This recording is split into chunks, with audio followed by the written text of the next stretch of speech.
asalaamaaleykum man Abdou Khadir Kébé njiitul académie wolof maa ñëw tey ñu war a waxee aslëf nag ci lu aju ci campeef yi bokkeefuk Sénégal.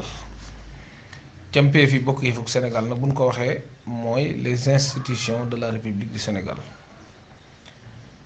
am réew ay campeef moo koy taxawal moo koy amal campeef yooyu nag mooy institution yi. bu dee ci réewum Sénégal bi ci jiitu mooy njiitul bokkeef gi. bokkeef nag buñ ko waxee mooy république mooy li ñu bokk. res mooy mbirum publica mbooloo mi muy mbirum mbooloo mi nag boo ko waxee mooy li ñu bokk. moo tax njiitul bokkeef gi mooy le président de la république mooy ki jiitu ci campeef yooyu. ñu ne njiitul bokkeef gi dees koy tànn ci tànn gu ubbeeku te jonjoo. tànn gu ubbeeku te jonjoo nag bu ñu ko waxee moom la ñuy tuddee suffrage universel direct. dees koy tànn kon ci tànn gu ubbeeku te jonjoo ak ci ëppuk ay waat mooy scrutin majoritaire ki ëpp mooy jël yëf yi. di amee ci ñaari tour la élection yooyu muy tànn googu buñ koy def ci ñaari wër lay doon.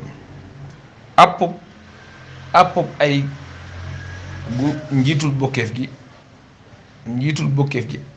ayam gi dafa am àppub ay gi nag juróomi at la li muy diir bi muy am juróomi at la. àppub ayu njiitul bokkeef gi juróomi at la.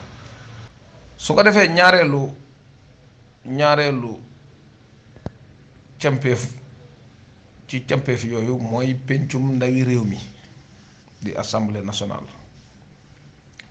jataayu bokkeefu Sénégal bi teewal te wuutu fi askan wi mooy pencum ndawi réew mi. ay cëram ñi ci bokk laa bëgg a wax ay membre am ay cëram ndawi réew mi lañu yore turu ndawi réew mi lañu yore maanaam ñi bokk ci jataayu maanaam pencum ndawi réew ñoom ay ndawi réew lañ leen di tuddee.